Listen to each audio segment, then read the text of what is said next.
Hello friends, எல்லாருக்கும் வணக்கம். இந்த வீடியோவில் பார்த்தீங்கன்னா என்னோடய ஈவினிங் ரொட்டீன், அதாவது ஈவினிங் ரொட்டீன்னு சொல்ல முடியாது. ஆஃப்டர்நூன்லேருந்து ஈவினிங் வரைக்கும் நான் என்னென்ன பண்ணுறேன், எப்படி படிக்கிறேன் அப்படிங்கிறது தான் காட்டியிருக்கேன். அது மட்டும் இல்லாமல் நான் யார், எதுக்காக இந்த சேனல் ஓப்பன் பண்ணேன் அப்படிங்கிறத பற்றியும் சொல்லியிருக்கேன். வீடியோவை கடைசி வரைக்கும் பாருங்கள். ஃபஸ்ட்டு வந்துட்டு நிறைய பேர் வந்து தமிழ் நோட்ஸ் பற்றி தான் வந்து நிறைய கேட்டுட்ருக்கீங்க.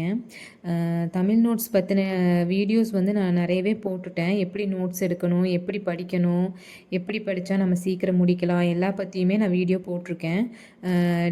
எல்லாருமே வந்துட்டு என்னோடய ப்ளேலிஸ்ட்டில் பார்த்தீங்கன்னா தெரியும், அதில் போய் பார்த்துக்கோங்க. இன்றைக்கி மார்னிங் பார்த்தீங்கன்னா நான் லேட்டாக தான் எந்திரிச்சேன். அதனால் கொஞ்சம் ஜிஎஸ் டாபிக்ஸ் மட்டும் கொஞ்சம் படிச்சுட்டு மேக்ஸ் வந்து கொஞ்சமாக பார்த்தேன், அவ்வளோதான். அதுக்கப்புறம் வந்து ஆல்ரெடி குக்கிங் ஒர்க்கெல்லாம் முடிச்சுட்டேன். ஆஃப்டர்நூனுக்கு ரைஸ் மட்டும் கொஞ்சம் வைக்க வேண்டியது இருந்தது. அதையும் வச்சு எடுத்து வச்சுட்டு இப்போ பையனுக்கு வந்து ஜூஸ் போடலான்னு சொல்லிட்டு ப்ரிப்பேர் பண்ணிகிட்ருக்கேன்.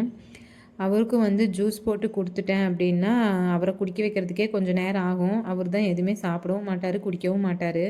எப்படியாவது குடிக்க வச்சு அதுக்கப்புறம் அவரை குளிக்க வைக்கணும். குளிக்க வச்சதுக்கப்புறம் சாப்பிட்றதுக்கு ஏதாவது கொஞ்சமாக கொடுப்பேன். கொடுத்ததுக்கப்புறம் அவர் வந்து தூங்க வச்சுருவேன். அப்படியே சைடில் மோட்ரு வேறு போட்டிருந்தேன், தண்ணி இல்லை சுத்தமாக. அந்த மோட்ரு ஃபில் ஆகிற வரைக்கும் கொஞ்சம் அதையும் கொஞ்சம் பார்த்துக்கணும். அந்த ஒர்க்கையும் முடிச்சுட்டு என் பையனையும் அப்படியே ஜூஸ் குடிக்கிற ஒர்க்கையும் சேர்த்தே பார்த்துட்டேன். இந்த ஒர்க்கெல்லாம் முடித்ததுக்கப்புறம் அவரை தூங்க வச்சுட்டேன், குளிக்க வச்சு. அவர் தூங்கினதுக்கப்புறம் வந்துட்டு நானும் குளிச்சுட்டு சாப்பிட்டு அதுக்கப்புறம் தான் நான் படிக்கவே ஸ்டார்ட் பண்ணேன். நான் வந்து காலையில் தமிழ் படிக்கலை, ஸோ அதனால் தமிழ் படிக்கலான்னு சொல்லிட்டு தமிழ் எடுத்து வச்சு தான் படிச்சுட்ருக்கேன். இப்போ வந்து நான் வந்து யார், இந்த எதுக்காக இந்த சேனல் ஓப்பன் பண்ணேன் அப்படிங்கிற டீட்டெயில்ஸ் எல்லாம் சொல்கிறேன். ஆக்சுவலாக நான் வந்து ஒரு எம்எஸ்சி கிராஜுவேட் ஸ்டூடெண்ட்டு. நான் வந்து படித்து முடித்த 2 மந்த்ஸ்லேயே வந்துட்டு எனக்கு கோயம்புத்தூரில் பாலிடெக்னிக் காலேஜில் ஒர்க் கிடச்சிது. நான் அங்கே 2 இயர்ஸாக அங்கே ஒர்க் பண்ணேன். என்னோடய ஃபீல்டு டீச்சிங் ஃபீல்டில் தான் நான் இருந்தேன், லெக்சரராக இருந்தேன். அதுக்கப்புறம் பார்த்திங்கன்னா கொரோனா டைம் வந்தது. நான் ஆல்ரெடி வந்து காலேஜஸ் எல்லாம் படித்ததும் ஹாஸ்டல் தான். நான் ஒர்க் பண்ணதும் பார்த்திங்கன்னா ஹாஸ்டலில் தான் இருந்தேன். ஸோ ரொம்ப நாள் ஹாஸ்டல்லே இருந்தாச்சுன்னு சொல்லிவிட்டு அதுக்கப்புறம் நான் வீட்டுக்கு வந்துட்டேன். வீட்டுக்கு வந்ததுக்கப்புறம் அந்த டைமில் கொரோனா பீரியடாக போச்சு. ஸோ வீட்டில் தான் இருந்தேன் கொஞ்ச நாள். அதுக்கப்புறம் எனக்கு அப்புறம் ஒரு சிஸ்டர் இருந்தாங்க. ஸோ எனக்கு மேரேஜ் பார்க்கலாம், அலைன்ஸ் பார்க்கலாம் அப்படின்னு சொல்லிட்டாங்க. இவ்வளோ நாள் ஜாலியாக சுதந்திரமாக சுற்றிட்டு இருந்தேன். இந்த கொரோனா வந்ததுனால பிடிச்சி மேரேஜும் பண்ணி வச்சுட்டாங்க. மேரேஜ் ஆனதுக்கப்புறம் பார்த்திங்கன்னா எனக்கு லைஃப் கொஞ்சம் போரிங்காக தான் போயிட்டு இருந்தது. சரி நம்ம என்னடா பண்ணுறது அப்படின்ட்டு இருந்தேன். நான் வேறு கன்சீவாகவும் இருந்தேன். என்னால் ஒன்றும் பெருசாக வந்து பண்ணுறதுக்கும் தோணலை. ஸோ இந்த மாதிரி கவர்மெண்ட் எக்ஸாம் ஏதாவது ப்ரிப்பேர் பண்ணலாம் அப்படிங்கிற தாட் வந்து எனக்கு அப்போவே வந்துருச்சு. எனக்கு ஏன் அந்த தாட் வந்துச்சுன்னா, என்னோடய ஃப்ரெண்டு வந்து இந்த ஃபீல்டு தான் படிச்சுட்டு இருந்தான். நான் வந்து எம்எஸ்சி முடித்து ஜாப் போகும்போது அவள் வந்து டைரெக்டாக எம்எஸ்சி முடிச்சோன்னையும் இதை படிக்க ஆரம்பிச்சிட்டா டிஎன்பிஎஸ்சிக்கு.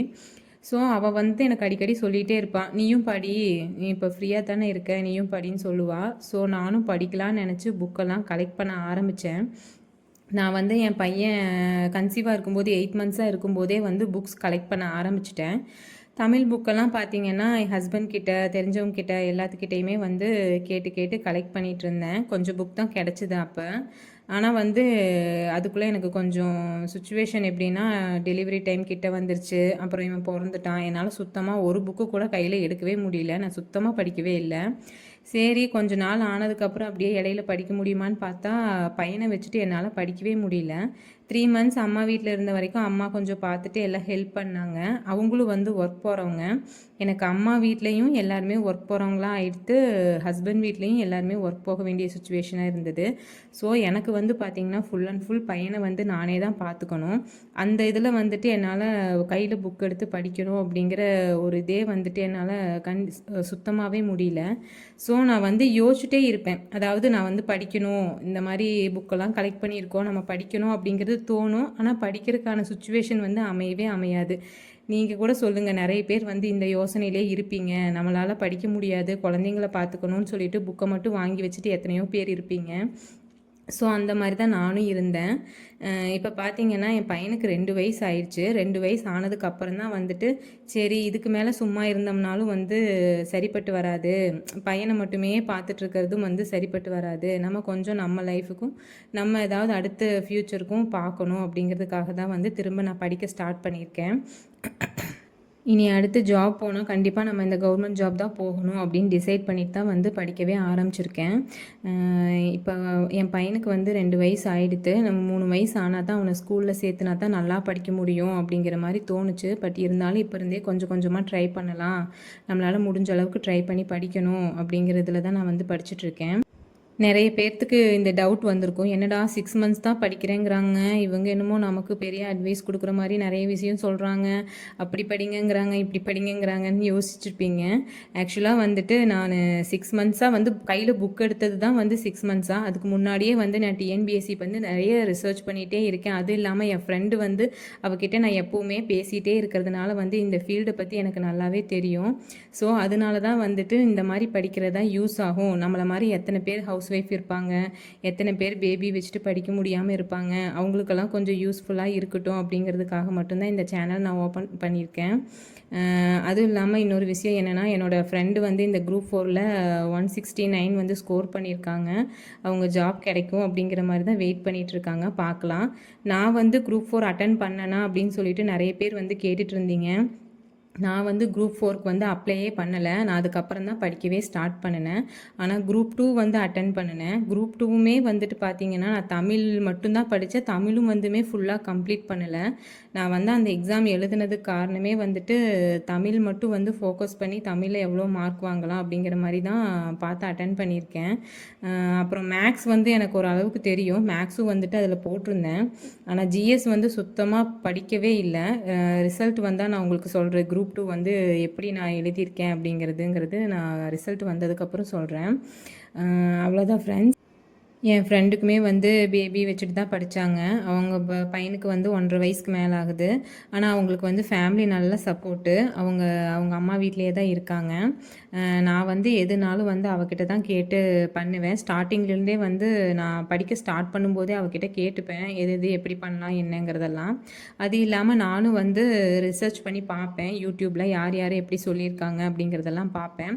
மோட்டிவேஷனுக்கு வந்து யூத் பேப்பரில் போடுற வீடியோஸ் எல்லாம் பார்ப்பேன். அவங்கெல்லாம் கொஞ்சம் ஆல்ரெடி பாஸ் பண்ணியிருக்கிறவங்க சொல்கிறதெல்லாம் வந்து கொஞ்சம் நல்ல இதாக இருக்கும். நான் வந்து பார்த்து உங்களுக்கு சொல்கிறேன், ஏதாவது வீடியோ போடுறேன்னா அது வந்து கண்டிப்பாக இந்த மாதிரி ஏதாவது யூஸ்ஃபுல்லான இதை பார்த்து மட்டும்தான் இது கரெக்டு அப்படின்னு எனக்கு தெரிஞ்சது மட்டும்தான் நான் சொல்லுவேன். வேறு யாரோட வீடியோவோ வேறு எதுவும் பார்த்தெல்லாம் நான் உங்ககிட்ட சொல்ல மாட்டேன். அவ்வளோதான் ஃப்ரெண்ட்ஸ். இன்றைக்கி வந்து படிக்கிறது ரிலேட்டடாக நான் எதுவும் பேச கிடையாது. என்னோடய சொந்த கதையை சொல்லிகிட்டு இருந்தேன். உங்களுக்கு போர் அடிச்சிருந்தா ரொம்ப சாரி. ஆக்சுவலாக வந்துட்டு இந்த சேனலுக்கான பர்பஸே வந்துட்டு ஹவுஸ் ஒய்ஃபாக இருக்கிறவங்க, இந்த டிஎன்பிஎஸ்சிக்கு புதுசாக வந்தவங்க வந்து எப்படி படிக்கலாம் அப்படிங்கிறது ஒரு இன்ஃபர்மேஷன் கொடுக்கலாம், எனக்கு தெரிஞ்ச டிப்ஸை வந்து கொடுக்கலாம் அப்படிங்கிறதுக்காக மட்டும்தான். யூஸ்ஃபுல்லாக இருந்தால் ஃபாலோ பண்ணிக்கோங்க. எனக்கு தெரிஞ்ச எல்லா விஷயத்தையும் உங்கள் கூட ஷேர் பண்ணுறேன் ஃப்ரெண்ட்ஸ். அவ்வளோதான். இவ்வளோ நேரம் என் வீடியோவை பார்த்ததுக்கு ரொம்ப தேங்க்யூ. நீங்கள் நிறைய பேர் சப்போர்ட் பண்ணதுனால தான் 500 சப்ஸ்கிரைபர் வந்துருச்சு. Thank you friends. பாய். நெக்ஸ்ட் வீடியோவில் பார்க்கலாம்.